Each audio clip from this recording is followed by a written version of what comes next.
யாசர்பாடின்ற ஊர்ல ஆரிஷ்ன்ற பையன் வாழ்ந்துட்டு இருந்தான். அவன் ஒரு நாள் ஒரு படம் வரையணும்னு சொல்லி நினைக்கிறான். அப்போ நினைக்கும் பொழுது ஒரு பேப்பரையும் ஒரு பென்சிலையும் எடுத்து படம் வரையறதுக்கு முயற்சி பண்றான். அப்படி படம் வரையறதுக்கு முயற்சி பண்ணும் பொழுது அவனுக்கு பார்த்தீங்கன்னா ஒழுங்காவே படம் வரல. படம் வரலன்னோனே ரொம்ப கஷ்டப்படுறான். ஐயோ! நமக்கு வரைய தெரியலையே அப்படின்னு சொல்லிட்டு ரொம்ப கஷ்டப்படுறான். மறுபடியும் சரி ஸ்கிப்பிங் பண்ணலாம் அப்படின்னு சொல்லி முடிவு பண்ணி ஸ்கிப்பிங் ரோப் எடுத்து குதிக்கிறான். அப்ப ஸ்கிப்பிங் ரோப் என்ன ஆகுது? கீழ விழுந்துருது. ஐயய்யோ! நமக்கு ஸ்கிப்பிங்கும் பண்ண வரலையே அப்படின்னு சொல்லி ரொம்ப சோகமாயிடுறான். அப்புறம் அவனுடைய அம்மா வந்து அத பார்த்துட்டு கூப்பிட்டு வச்சு உட்காந்து அட்வைஸ் பண்றாங்க. எந்த ஒரு விஷயமே முதல் டைம் நம்ம ட்ரை பண்ணும்போது நமக்கு வந்து ஒழுங்கா வராது அப்படின்ற விஷயத்த அவனுக்கு சொல்லிட்டு, வா அப்படின்னு சொல்லி தோட்டத்துக்கு பின்னாடி வீட்டுக்கு பின்னாடி இருக்கக்கூடிய ஒரு தோட்டத்துக்கு கூட்டிட்டு போய் ஒரு செடிய காட்டுறாங்க. இந்த செடியெல்லாம் ஒரே நாள்ல வளர்ந்தது கிடையாது அப்படின்னு சொல்லி சொல்றாங்க. அதுக்கப்புறம் ஒரு பூந்தொட்டியில இருக்கக்கூடிய ஒரு செடியோடு சேர்த்து அந்த பூந்தொட்டிய எடுத்துட்டு போயிட்டு ஹால்ல உட்காந்து பையனையும் பக்கத்துல உட்கார வச்சு அவனுக்கு அட்வைஸ் பண்றாங்க.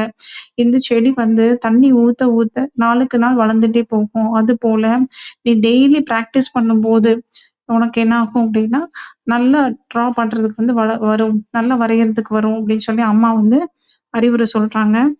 இத வந்து நீ டெய்லி பண்ணணும். செடிக்கு எப்படி டெய்லி தண்ணி ஊத்துறோமோ, அதே மாரி நீ டெய்லி ட்ரை பண்ணணும். டெய்லி உட்காந்து நீ வரைஞ்சு பார்த்தன்னா, நீ சக்சஸ் ஆகலான்றது சொல்றாங்க. உடனே சரின்னு சொல்லிட்டு ஆரிஷ் என்ன பண்றான், டெய்லி செடிக்கு தண்ணி ஊத்துறான். அதே மாரி ஸ்கூலுக்கு போறதுக்கு முன்னாடி காலையிலயும் சரி, ஸ்கூலுக்கு போயிட்டு வந்து சாயந்திரமும் சரி, டெய்லி உட்காந்து வரைஞ்சு முயற்சியும், பயிற்சியும் பண்றான். அப்படி பண்ணும்போது ஒரு நாள் அவனுக்கு ரொம்ப அழகான ஒரு டிராயிங் வருது. அந்த மாரி அந்த டிராயிங்க பார்த்ததும் அவனுக்கு ரொம்ப சந்தோஷம். ஓ! இவ்ளோ நமக்கு அழகா வரைய வருதே அப்படின்னு சொல்லிட்டு அவனே ரொம்ப சந்தோஷப்பட்டுக்கிறான்.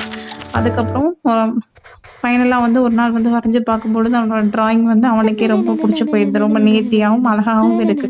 ரொம்ப சந்தோஷப்படுறான். அதுக்கப்புறம் அவனோட ஸ்கூல்ல என்ன பண்றாங்க, டிராயிங் காம்படிஷன் வைக்கிறாங்க.